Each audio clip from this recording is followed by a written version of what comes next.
Welcome my friends, it's Admiral Revan here, hope you're all doing well, and today we have a bit of interesting update and news for you. And today we will be talking about in regarding to wargaming, and then there's a lot of things that I want to address. That there's a lot of good things moving forward coming up really soon. So as you know, the FR25 event has already come out with the Tier 7 Italian destroyer, and also there's a few other things that people have been wondering about in regarding to the new public test system update as well, and regarding to the new update for 11.3. And please go check it out, because like the Atlantico is there for you to have a quick look at it for yourself, and there's a dockyard mission for that sort of thing. Are you a fan of the dockyard? Yeah, if you're interested in doing dockyard stuff, it's basically good rewards and everything. But is the ship worth it? About the Atlantico, we can talk about that in another article. But today, this is a very important article and news update. So, the reason why I'm talking about this very quickly is regarding to this one.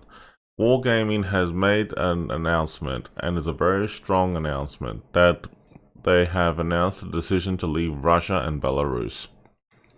And there's a lot of political reasons, a lot.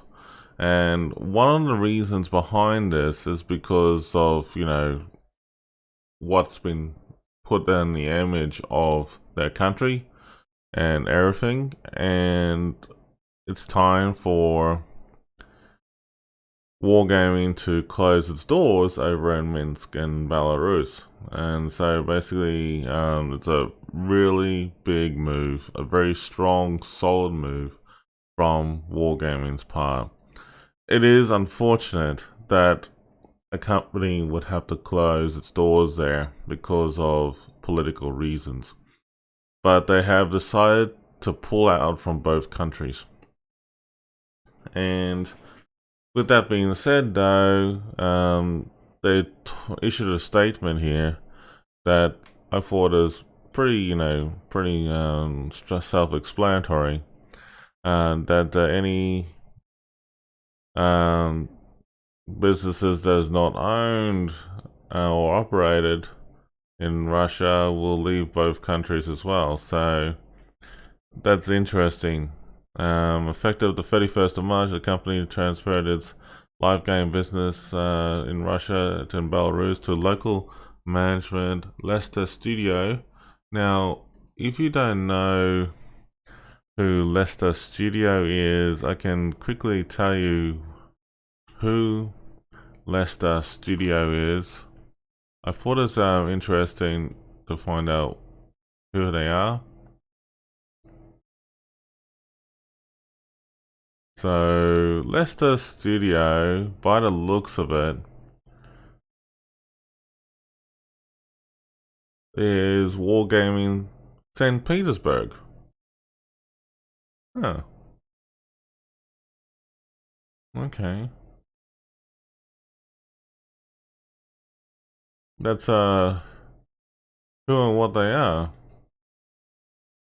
So, this is who and what they are, folks. That's interesting. I did not know the full detail, the full extent of that information, but this organization has been around since 1991. Wow, that's a very long time ago. But they have a good history of the games that have been developed there, and it is a shame that, companies like this will have to make a move and moving forward from this. So, in moving forward, though, it looks like the company, Lesta Studio, is no longer affiliated with Wargaming. And the company will not profit from this process either today or going forward. Much to the contrary, we expect to suffer substantial losses as a direct result of this decision. Basically, they're making a big, strong move. They're basically saying, like, this is it, guys, we're going to pull out from this and go. and it looks like any operations transitions that they have there will change, and also it's going to be interesting how the laws are going to be involved, the ensuring like the safety for people, the staff, in terms of working there, and also how long will it take to do this transition. So I have a feeling that this won't happen overnight, but it looks like that whatever they're doing, it will become available in Russia and Belarus with a new owner as well. So basically, the announcement of closing a studio in Minsk in Belarus is a start.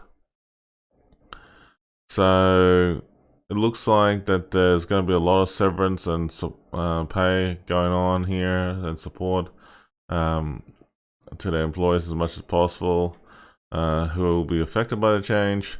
Despite the magnitude of this decision, as a company, we're confident in the future of our business and are committed to delivery quality games to our players. Now, this is the funny thing.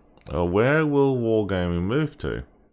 And we don't know for sure, because like leaves a lot of speculation. But Wargaming itself as a company is a very big organization, and pretty much what I can tell you that Wargaming may not, ultimately, just close its doors completely, but the way I'm led to believe is that Wargaming itself is just closing that studio and making a move elsewhere.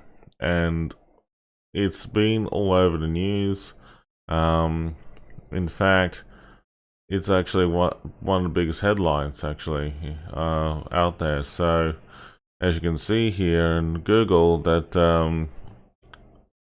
they made an announcement here, and it is pretty full on, with the news announcements and everything. So that is one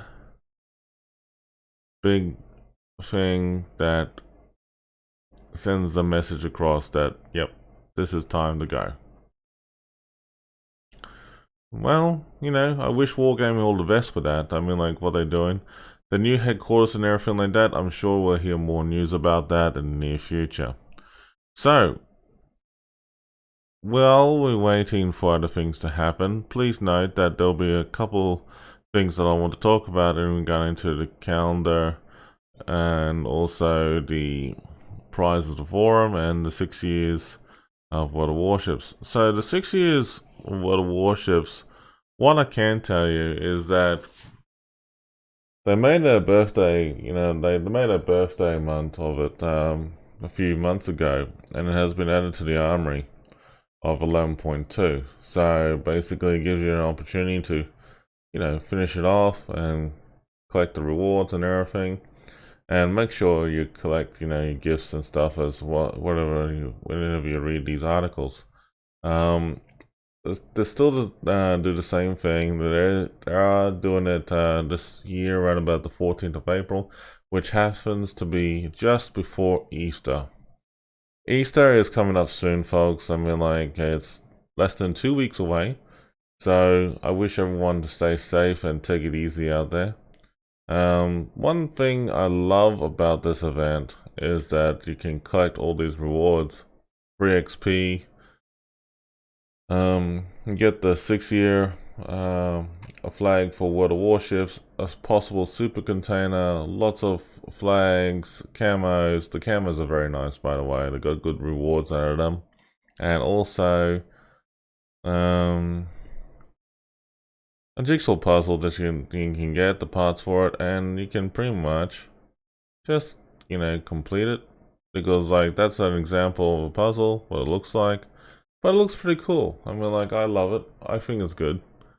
And while we're touching on that, the community calendar for April 2022, this is what it's looking like. So basically from the 1st of April Fools, to the 30th, there's a lot of things going on in the forum contest. So if you want to check out what the forum contest they're talking about certain things that can be added on there. Now, this is on the North American server, this article I'm showing you, but there are an opportunity for you to just check it out, and see for yourself, and it looks good. Now, here's other things coming up as well too. That April the 6th, there's also the North American community, live stream that's coming up soon. Please be sure to check that out. Also, the 13th of April, that's happening as well. It looks like there's some other things going on. Oh yeah, that's actually pretty cool. I mean, like there's a whole heap of interesting moment there. Let's look at the Hornet and the Doolittle raid stream. That's actually going to be pretty cool. More of these details will be coming up shortly, and also, every time you've seen this is actually pretty good. It's interesting that they held on the April 22nd to the May the 3rd. It'll be Anzac Day commemorations. I don't think the Anzac Day stream will be on that day, because the Anzac Day is actually on the 25th for us. So pretty much what you've seen here is that there's a lot of good events coming up. Be sure to check it out. It's actually pretty nice. But hey, wait for it. There's also an opportunity to get anything on these ships as well too, launch date, and acknowledging these premium warships. So that's actually pretty cool to see the history on that as well. Now, what I can say is that the winning the prizes for them, basically it's coming down to a bit of a test of skill and showing it off. So there's a bit of a nice event for you to get some prizes, some containers for Tier 6 premium warship, and also some cartographic camouflages. And this is the details of the cartographic camo, which is pretty cool. Credit returns, free XP, commander XP, and everything like that. But I think overall, this is gonna be one hell of an interesting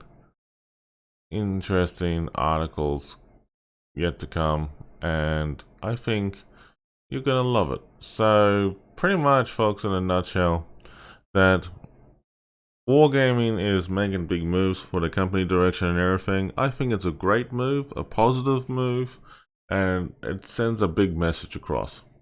It does, because a lot of things have been happening over there. It's not fun.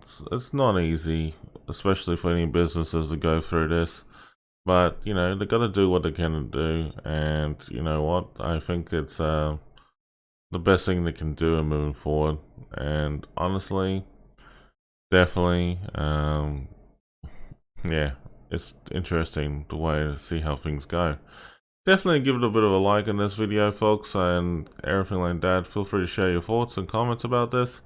But yeah, folks, I mean, like, that's pretty much in a nutshell. I will summarize that for now. But yeah, definitely, folks, looking forward to catch up with you soon. But yeah, please leave your thoughts and comments. Be constructive, any criticism or anything like that about it. But I will say that very openly that it looks like a good change overall. I shall catch up with you soon.